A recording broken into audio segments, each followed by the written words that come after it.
Fala meu povo, estamos começando mais um vídeo. Dessa vez nós vamos falar sobre alguns autores clássicos que tratam da história da erva mate. Alguns caras que vocês, quando começam a ler sobre a história da erva mate, vocês precisam conhecer esses caras. Claro que existe uma infinidade de autores, gente que escreveu sobre o mate no calor do momento, né, na história, que fez parte da história da erva mate, que estava lá escrevendo sobre a erva mate, que deixou transparecer sentimentos, que deixou mostrar que estava falando sobre um ponto de vista específico, seja dos industriais, seja dos produtores, seja do conjunto da economia, falando do Brasil, e aí acabavam falando sobre a erva mate. Não é sobre esses caras que eu quero falar nesse vídeo, eu quero falar sobre 4 pessoas que foram especiais para a produção de conhecimento sobre o mate, que todo mundo, quando começa a aprender sobre a erva mate, precisa começar por esses caras. Então, se vocês começarem a ler esses autores, vocês já vão ter uma base, vocês vão saber sobre os processos gerais, a formação da produção, né, desde o período colonial, o que aconteceu no século XIX, e também como é que se deu a produção, o consumo, o comércio e tudo mais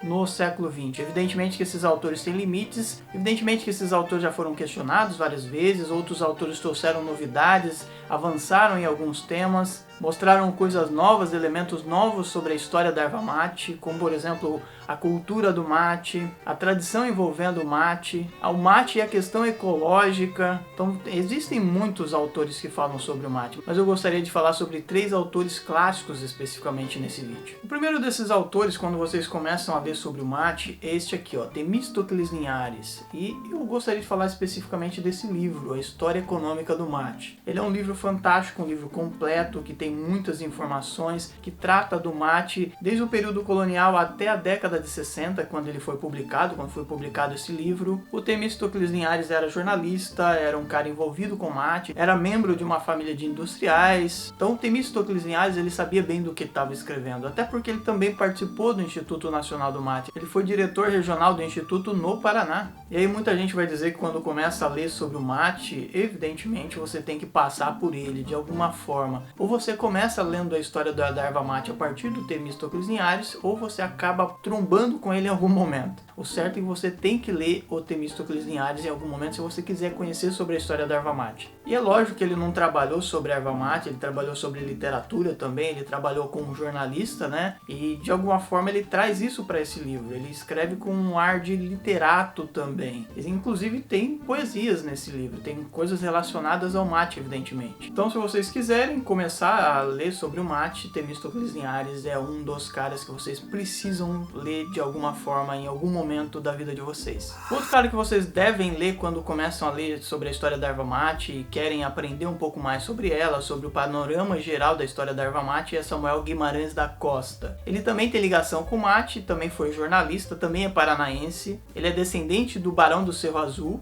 é um cara que escreve muito bem, é um cara que também constrói um panorama geral da história da erva mate. Eu não tenho o livro dele físico, eu tenho um xerox, mas o livro vai aparecer aqui para vocês verem a capa do principal livro dele, que é a Erva Mate, onde ele fala sobre os vários estados, mas ele, como o Temístocles Linhares, foca muito no Paraná. Eles falam do sul do Brasil, especialmente da erva mate no sul. Eles falam um pouco sobre o Mato Grosso, mas o Mato Grosso fica meio de lado. Mas o Samuel Guimarães da Costa também é um desses caras incríveis que a gente tem que ler quando aprende sobre o mate. Ele traz informações e ele faz críticas. Nesse livro específico, ele faz críticas sobre o Instituto Nacional do Mate, sobre a postura do Instituto, a maneira como o Instituto encarou a erva mate, que ele considera como um produto que deveria ser vendido como cancheada, porque isso manteria a economia do mate, daria uma possibilidade de sobrevivência dela num momento importante, foi a década de 60, que inclusive culminou na extinção do Instituto, porque o Instituto não conseguiu lidar com essas questões todas. Promover o consumo, de aumentar o consumo, né, de ganhar espaço,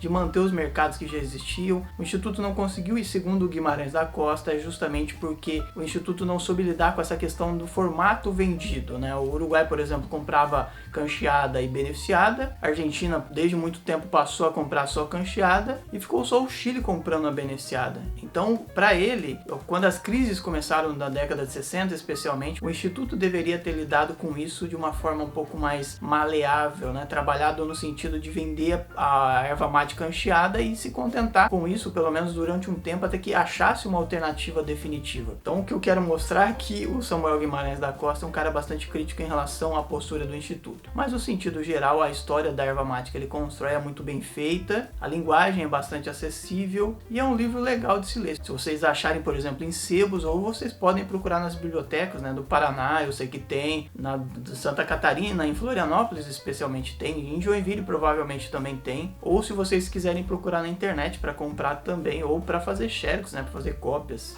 Outro cara importante que eu gostaria de falar para vocês também desses autores clássicos é o Virgílio Correia Filho. É um cara extremamente produtivo, muito conhecido, respeitado, inclusive no nível nacional, né, quando você fala sobre a história de Mato Grosso, Virgílio Correia Filho aparece. Ele já foi citado por outros grandes autores brasileiros, como por exemplo o Sérgio Buarque de Holanda, quando fala sobre Mato Grosso, sobre Cuiabá, sobre a história do Mato Grosso de maneira geral. E ele tem 2 livros especialmente que tratam sobre o tema do mate. O primeiro deles é A Sombra dos Ervais de Mato Grosso e o segundo, Ervais e Ervateiros do Brasil. Então Virgílio Correia Filho, ele trata também nesse sentido da erva mate como um todo no Brasil, mas ele dá um espaço que os outros autores não dão. Ele fala sobre a história da erva mate em Mato Grosso. E aí ele trata desde o período colonial, evidentemente, ele fala sobre o século XIX, sobre o começo da extração da erva mate no Mato Grosso, sobre a presença do Tomás Laranjeira, da formação da poderosa Companhia Mate Laranjeira e todo esse processo, né? Inclusive ele trata sobre a polêmica envolvendo a Companhia Mate Laranjeira, as questões, as críticas,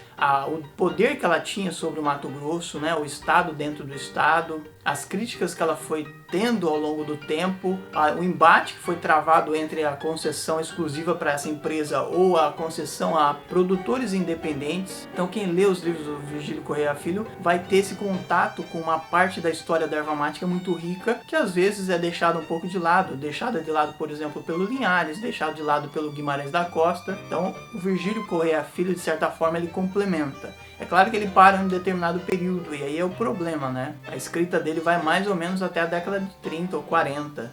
Quem vai além disso para falar sobre a história de Mato Grosso, ou que viria a ser o Mato Grosso do Sul, né? O sul de Mato Grosso, o antigo sul de Mato Grosso, é um outro cara que é o Atamaril Saldanha, que ele formou um livro, ele fez uma coletânea de textos nos anos 80, justamente para reafirmar essa história do novo estado, né? Que tinha se formado nos anos 70, o que passou a se chamar Mato Grosso do Sul pela divisão entre os dois estados. E nesse livro ele faz um processo de construção da história de Mato Grosso do Sul, da presença da erva mate, né? Por isso que o livro chama O Ciclo da Erva Mate em Mato Grosso do Sul. Ele tem alguns importantes textos nesse livro, mas ele também é acompanhado por outros caras muito importantes da história, da literatura e da história de maneira geral de Mato Grosso do Sul, que é o caso do Hélio Cerejo, que é o caso do Gilmar Arruda, por exemplo. Então a gente poderia incluir o Atamaril Saldanha e esses caras que tiveram com ele dentro desse livro como parte da produção clássica da erva mate de Mato Grosso do Sul. Porque aí quando você começa a ler sobre aquele estado, sobre aquela região tão importante, você entende a necessidade de conhecer autores como eles. Porque a erva mate foi muito importante nesse estado, no Mato Grosso unificado ou na parte que a gente hoje chama de Mato Grosso do Sul.